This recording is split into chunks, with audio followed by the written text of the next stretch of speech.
વલસાડમાં મોડી રાત્રે અચાનક આવેલા વાવાઝોડાને પગલે ભારે તબાહીના દ્રશ્યો સામે આવ્યા છે, જેના કારણે મોટાભાગના વિસ્તારોમાં અસર પહોંચી। વલસાડના કાંઠા વિસ્તારમાં આવેલા સુરવાડા, માંગેલ, વાડ, સેગવી, મોટા સુરવાડા સહિતના ગામોને ભારે નુકસાન પહોંચ્યું છે। આ વિસ્તારના 80%થી વધુ મકાનોના છાપરા ઉડેલા જોવા મળ્યા। કેટલીક જગ્યાએ વૃક્ષો ધરાશાયી થઈને મકાન પર પડી જવાની ઘટનાઓ પણ સામે આવી છે। તો આ તરફ માછીમારોની દરિયા કિનારે લાંગરેલા 8 જેટલા જહાજો ભારે પવનને કારણે અથડાઈને 2 ટુકડા થઈ ગયા।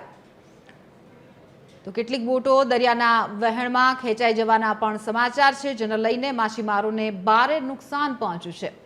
વલસાડ ડાંગના સાંસદ ધવલ પટેલ અસરગ્રસ્ત વિસ્તારોની મુલાકાતે પહોંચ્યા હતા।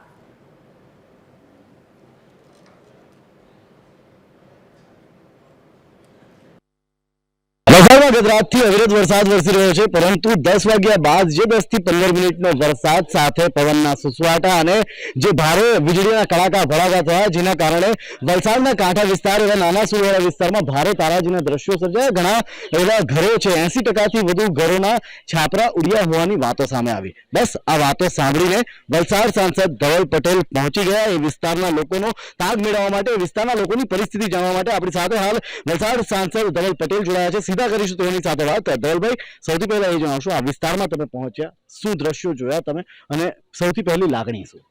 જી, જે અતિ ભારે વરસાદ કાલે પડ્યો દક્ષિણ ગુજરાતની અંદર, એમાં ડાંગની અંદર, નવસારી જિલ્લામાં ચીખલી અને વાંસદા અને આપણા વલસાડના કાંઠા વિસ્તારમાં મોટું નુકસાન થયું છે। અને ખાસ કરીને આપણા વલસાડ કાંઠા વિસ્તારની વાત કરું તો તમે જેમ જોયું હશે કે 100થી ઉપર ઘરોમાં આપણા નાના સુરવાડામાં એમને નુકસાન થયું છે, છાપરા ઉડી ગયા છે, ઘરોમાં પણ નુકસાન થયું છે। એટલે કાલે રાતથી જ તંત્ર એમને સપોર્ટ કરવા પૂરી રીતે કાર્યરત હતું, અમારી ભારતીય ટીમ પણ પૂરી કાર્યરત હતું।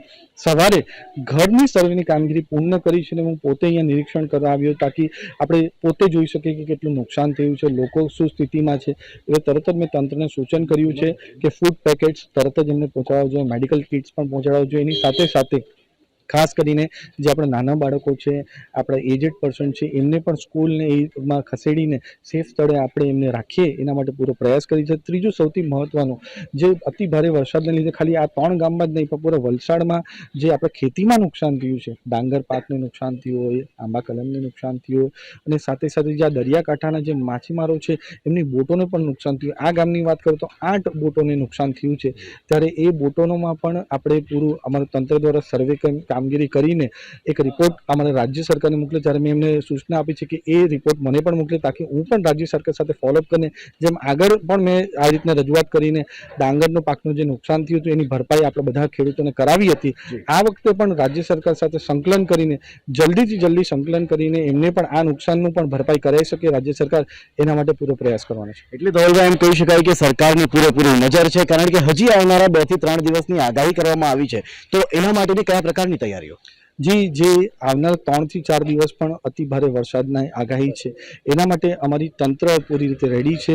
અમારે ત્રણેય collector, Navsari collector, Dang collector અને અમારા વલસાડના કલેક્ટરને વાતચીત કરી છે અને એમના NDRF ને SDRFની ટુકડી પણ અહીંયા મંગાવી છે તાકી કોઈ પણ જાતની મોટું હજુ કંઈ થાય તો એના માટે પૂરું અમારું તંત્ર એલર્ટ રહે।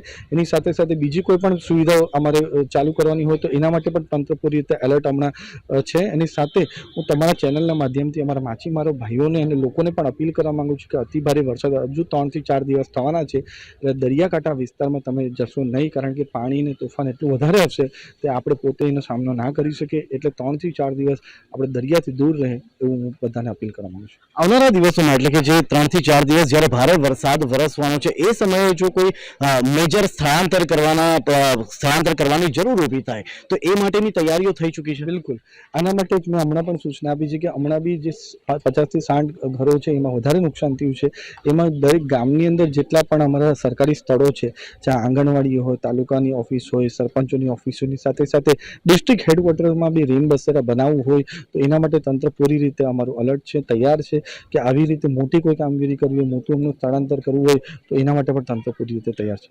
અહીં આ વિસ્તારમાં જ માછીમારોની ઘણી બોટને પણ મોટું નુકસાન થયું છે, મેજર નુકસાન થયું છે, એના માટેની કયા પ્રકારની તૈયારી? જી, જે આની વાત કરું તો આ જ ગામમાં 8 બોટો ખેડૂતોને નુકસાન થયું છે અને અમારા માછીમારો ભાઈઓ બહેનો માટે બોટ જ સૌથી મોટું સાધન છે એમની આવકના માટે. એના માટે ખાસ હમણાં જ મેં ડીડીઓ સાહેબને વિનંતી કરી છે અને સૂચન આપ્યું છે કે આ જેટલી બોટોનું ખાલી આ જ ગામમાં નહીં પણ દરિયાકાંઠાના જેટલા ગામોમાં બોટોનું પણ નુકસાન થયું છે એની પણ એકદમ સચોટ સર્વેની કામગીરી પૂર્ણ કરીને એમને જલ્દીથી જલ્દી આપણે ઉપર મોકલાવીએ અને એનું વળતર આપણા માછીમારો ભાઈઓ બહેનોને મળે એના માટે હું પૂરો પ્રયાસ કરું છું. છેલ્લો સવાલ, નવરાત્રી ચાલી રહી છે, ઘણા ગરબા આયોજકોને પણ ઘણું નુકસાન થયું છે, પણ સાથે જ ખેલૈયાઓ માટે શું સંદેશ આપે જણાવ્યું? આવનારા 2 દિવસ હજી વરસાદ રહેશે એ માટે. જે કાલે અતિ ભારે વરસાદ પડ્યો એના લીધે જે ખાસ કરીને આપણા વલસાડની અંદર જેટલા બી ગરબા આયોજક હતો એમાં ડોમ તૂટી પડ્યા, બીજા પણ સમસ્યા થઈ.